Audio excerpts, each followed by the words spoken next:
Hello and welcome everyone back to Phlox'em and another special presentation of the Keyforge Team League. We're in week 4. There's been a bunch of great games played already and lots of content creators have been covering those, so go check those out.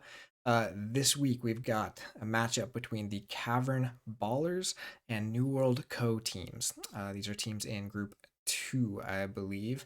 And in this video, we're going to be covering the Archon match. If you want to go see the other two matches from this team matchup, you're going to go to Sloppy Lab Work, where Quick Draw is going to be covering the adaptive match, and then Amber Meaties on YouTube to catch the triad match. Both of those are going to be linked below. They should be coming out close to the same time. Otherwise, you can check out the Discord for the Team League, where there's all going to be posted around the same time at the end of this week. In this match, we've got Fabulousing versus trandinhkhang. So both sides of the world represented here, and we're going to see some very different decks represented too. So let's get into those, and then we'll get into this match. All right, on trandinhkhang's side, we've got a Winds of Exchange deck. I'm not going to try and pronounce that. 89 SAS Prospector token. It's got all kinds of bursty stuff in there with double fresh marks, double mass buyout, out negotiate, all kinds of different ways to get value out of those tokens by destroying them. Along with some really interesting artifacts and different things, and then a Mars that looks like it could flood the board really quickly. No artifact control, plenty of creature control, and just really high amber generation. Some notable things, we do have like the Brick Nasty, some of the scary stuff, but not a ton of ways to really activate that. Autocannon and the Floor is Lava feel like they're very matchup dependent artifacts. We'll kind of see how they decide to use those or not in here. And then you've got some okay amber control, most of that coming out of the Equidon side with the generous offer and out negotiate and trade secrets. But we've also got things like Brain Dart. We've got the Mix the Tall Minded and then Berserker Slam over in Brobnar. But again, this deck looks like it's trying to just keep that board pretty clear and keep gaining amber off of some of these really crazy effects. Over on Fabulousing side, we've got the Sultan of Suzerain. This is a Worlds Collide pretty crazy sorry inside here with triple tribute, Crassosaurus, and the 6 separate Tyrannosaurus. Very, very scary burst potential there, along with the amber control that it represents. Star Alliance is also pretty scary with a transport platform, lots of upgrades, and 2 stealth modes, which against trandinhkhang's 17 actions could be pretty impactful. And then the Logos is just what you expect from Worlds Collide Logos. It's got some taxing. It's got lots of efficiency in there to really just build up that crazy Saurian combos in there. So hard to say where it's going to go. They're both sitting at 28 expected amber, just lots of speed. A little bit more efficiency on the Worlds Collide side, but both of these decks have the chance for really big burst potential. The amber control is a lot more on the Worlds Collide side, but the creature control should be more on the Winds of Exchange side, but we'll see what happens. Let's get into these games. All right, and here we go. We've got Hang Trandin versus Fabulousing. Fabulousing is on the bottom playing the Worlds Collide deck, and then Hang Trandin is on the top playing the Winds of Exchange deck. Looks like Kang's got turn 1 with a quick Brobnar into Brick Nasty. This deck again having just the 1 Brick Nasty, but doesn't look like it gets a ton of value out of that compared to just some of the other value in there, especially with those fresh marks. So Brick Nasty is not exactly as much of a combo piece in this one as some other decks. So not too big of an issue getting that out early here. We've got some big dinos on the board coming down for Fabulousing. The Saurus Rex going to be able to find some of those key pieces to tuck away later with the Logos. Odrak coming down for no value, but stealing shouldn't be too big of an issue, except for the generous offer, out negotiate. Discards the autocannon, so not going with the plan to just blow up your own prospectors each turn with the autocannon. To get the draws. I think that's because, well, I don't know if that's normally a discard in this deck or not. I haven't seen them play this before, but Fabulousing's deck does not have a ton of creature control, so being able to just keep those on the board and reap with them could be a really big threat later on. We do remove the Saurus Rex with the Berserker Slam and Stratosmack combo there, so going to shut down some of that filtering. You get some reverse steal on the other end with the Kincan here, with Kang choosing Equidon. Gonna get some tokens on the board, and we do get a captured Amber onto the Odoak there from the Frayne. So now that Odoak being active and relevant there, because we do see the generous offer blowing up the token, and then the trade secret just getting basically discarded for no value. Generals or hot on the board, gonna try and get some fighting going maybe, or blow it up to a fresh marks in a bit, but we'll see. Big board getting built here by Fabulousing. These big dinos coming down, Brutodon getting that hazardous on the board, protecting that Odoak from the stealing, and Senator Shrix not getting exalted, so not pushing too hard yet with the dinos here yet. But again, I don't think this deck, unless it's able to like really combo in one turn with the Senator Shrix, I don't think Shrix is really the scary stuff. Obviously, we already have creatures that are too big for the Crasso to come down and do its combo, so it's probably just going to be tributing onto the Brutodon and doing the 6 Emperor unless that Brutodon gets destroyed. Okay, we do see Brick Nasty coming back down, and we do get the fresh marks. Now you have to be careful with what you put. Ooh, double fresh marks here. You have to be careful with where you put the Amber here, because Fabulousing's deck can actually use that Amber in a couple different ways. Like we saw, we do have the 6 Emperor. We do have the Ancient Power that could come down as well to ward all of these creatures. So Fabulousing does go back into Saurian here, playing a tribute onto the Brutodon with the Exalt. Brutodon Reaping, and yeah, we're going to see that 6 Emperor to burst up to 10. Odoak still on the board as well with Amber on it, so not going to be able to steal. Reaping with the Shrix, we'll see if they decide to Exalt here as well. And again, none of... Well, I guess there's no Amber for Fabulousing to steal. We do get a Rand and Rive to just drop that Amber down to 6. We do get the Spent Amber off the Shrix, though, but very, very fast start here for Fabulousing. And Kang not really able to get much of a board going. We do get the steal again from the Kincan, calling Logos for the first time here for Fabulousing. Really saw lots of really strong Saurian off the bat there. 7 cards already, even without being able to use the Saurus Rex. So definitely a strong start in this game 1 for Fabulousing. We'll see if they're able to repeat that the following games. But now we've got the Logos going for some filtering and efficiency. Wild Wormhole playing an information exchange for no value. Igor coming down, discarding Groupthink and Thorium Plasmate, so just choosing to go with one of those. We don't really know what he picked up, but did discard some Logos, so most likely it was a lot of Logos that they were seeing there. Very fast turn there for Kang. Gonna scoop up the Odoak to make stealing online, get the mix down, just a big body, and the Nyan Outpost to start getting some more tokens on the board. We do have a stealth mode coming out from Fabulousing, though. Very fast playing both of these players are kind of slinging things fast here. We do have a Light of the Archons going on that can just to make it big enough to take out the mix. Unfortunately, that does mean they have to use the stun from the stunner on one of their own creatures. It's the Frayne. Probably could have reaped with that Frayne first, but they're going to be able to unstun it here regardless. Actually very relevant because that Frayne would have stopped the key here. So there's no taxing at the moment, and Kang is at 6. Oh, but Kirby is going to let a tribute come down. So seeing all 3 tributes already in basically the first half of the deck there, or a little over half the deck. But pretty good stuff from Sultan here.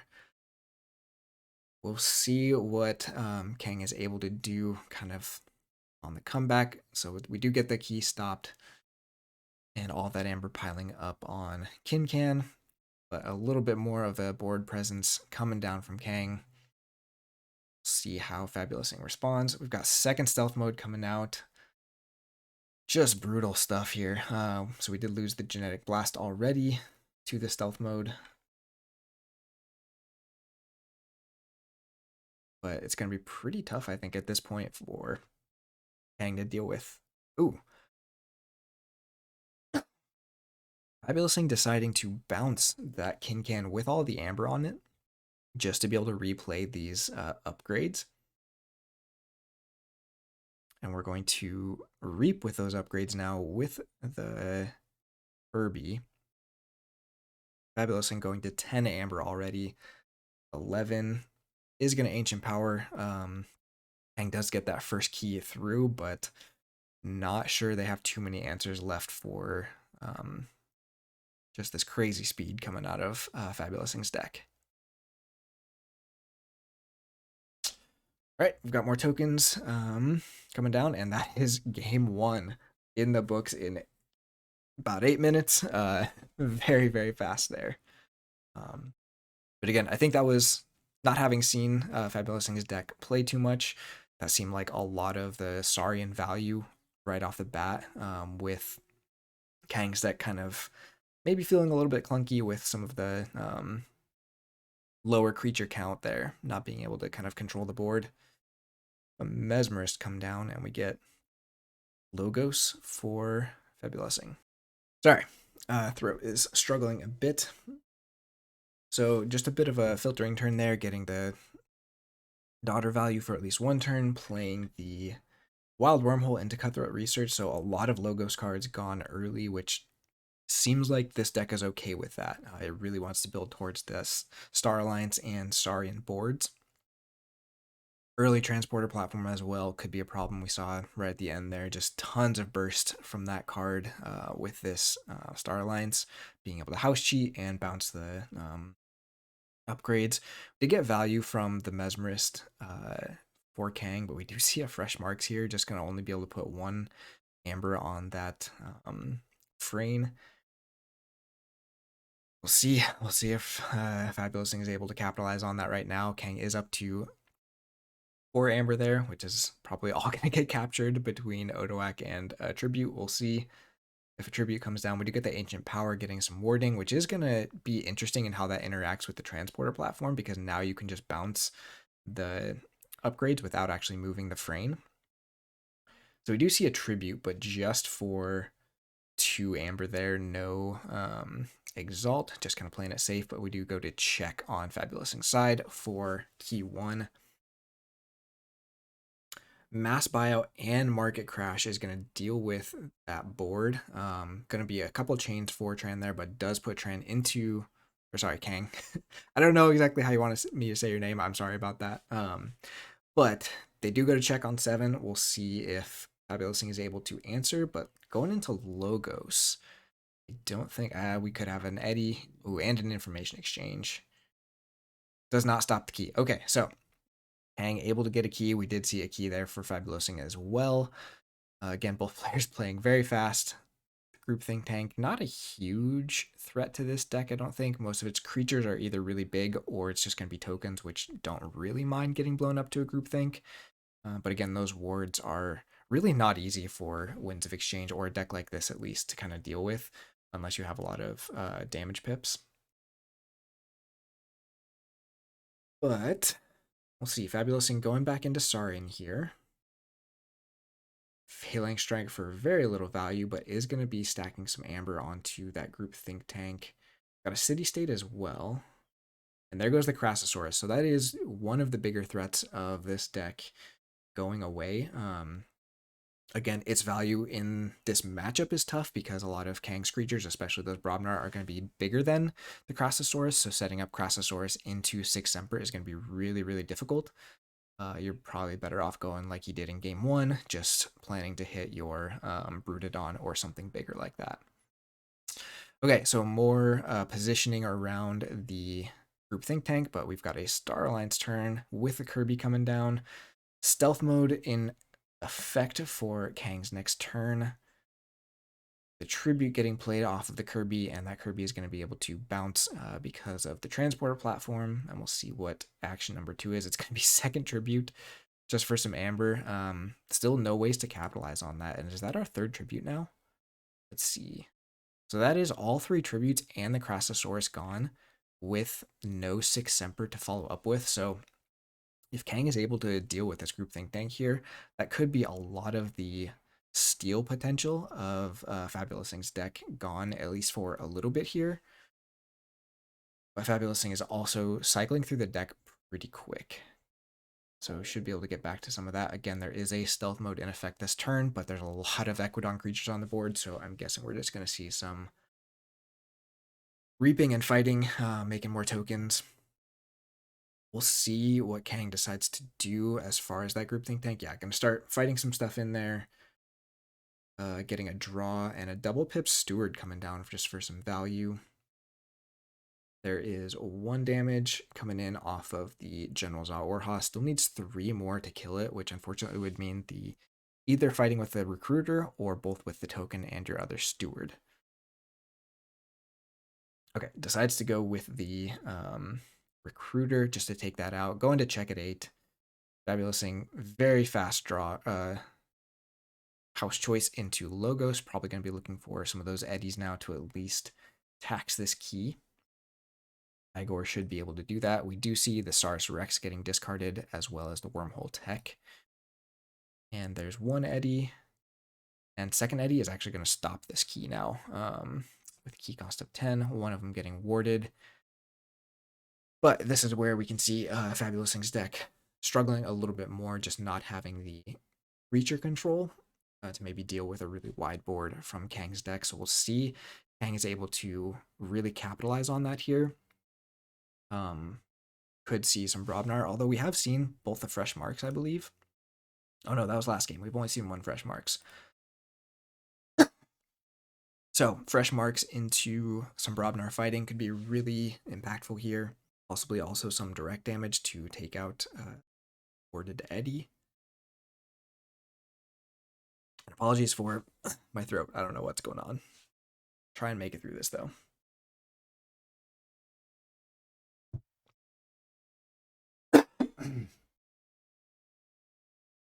Ooh, that is a pretty big one for Kang to get down the Esquire. So now, even if Fabulous Thing does find some of that limited creature control, it's just going to make more and more tokens, which will give Kang way more efficiency. And just doing a bunch of fighting there, getting rid of the taxing from those eddies. I'm going to try and get this key through without getting taxed. We have Starline's turn, so this Kirby still being on the board is pretty rough. We do see the stealth mode coming down. That's number 2. I would guess we're going to see a fight into the Esquire as well, just to try and limit the impact of that card. In Can, we actually did see get a lot of value in game 1. Not many artifacts on Kang's side, so if you can clear this board or kind of reduce it down to 1 house, get some value off of this. Also no Saurian on the board, so if that survives till next turn, Fabulous can get some steal off of that.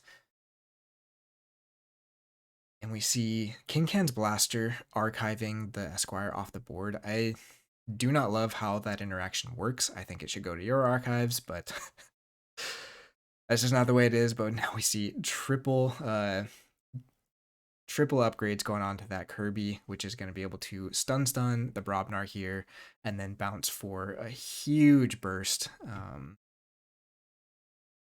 Yeah, we see the efficiency from that Logos being able to set up just a really brutal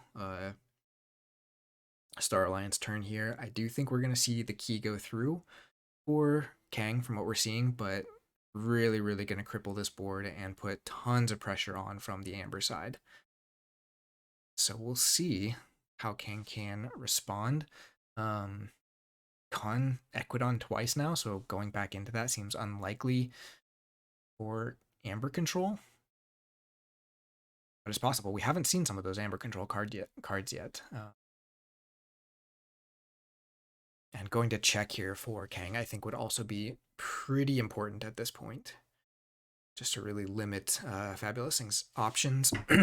But we did see a reshuffle on Fabulous Thing's side. So Tribute is now kind of back in play, and we did not see the 6 Emperor come down, I believe, in that first go round, so probably has that in hand just waiting for a value, and this Amber Tracker looks like a pretty good target for that being 7 power.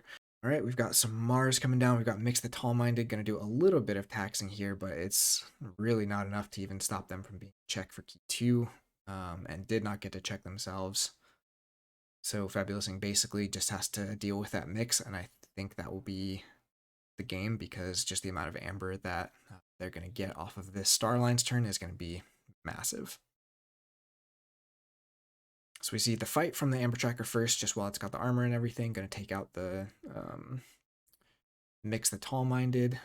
Got Twin Bolt coming down from Fabulousing just off of the Kirby proc. We've got the bounced Amber Tracker, and I would guess those upgrades are now going to go on Kirby just to protect it. Don't need the stuns anymore, so it doesn't really matter. Oh, gonna go with Kin instead. That's fine. Again, the stuns are really kind of irrelevant at this point. All of Kang's board is stunned. We are going to get a little bit more damage to kill off that Brick Nasty. Going up to 14 Amber, check 4 key 3 for Fabulousing for game 2 here. And it's hard to say if they have enough Amber control, but I don't think they do. Going to be lots of incremental stuff from this Equidon, but yep, there's a generous offer. There's a trade secrets. And that is the game and the match. So blazing couple of matches there. Sultan showing what it's made of. Fabulousing also showing very practiced hand with a deck that does take some handcrafting and sequencing. Kang's hand some pretty awkward hands there. 4 board wipes all in the bottom of the deck. We definitely saw that, especially with the board wipes. So board control being very important for both of these players, kind of in how this matchup works out. But yeah, just unfortunate on that end, but that's Keyforge. That's what you got. Anyways, there you go. Thank you both players for playing. Good games and good luck rest of this season. Big congratulations to Fabulousing for a pretty decisive 2-0 win there. We'll see how the rest of this team matchup shakes out. And to view that, got a shout out to our other casters who are going to be doing this round. That is Amber Meaties and Quick Draw. So Amber Meaties, I believe, is going to have Sunday versus This Is Nope. And then Quick Draw 3457 is going to have Southerly Elf versus Teve on the bottom of the beaker. Go check both of those out when they release on YouTube along with this one, and continue to support this awesome league that these guys are putting together. Otherwise, we'll see you next time.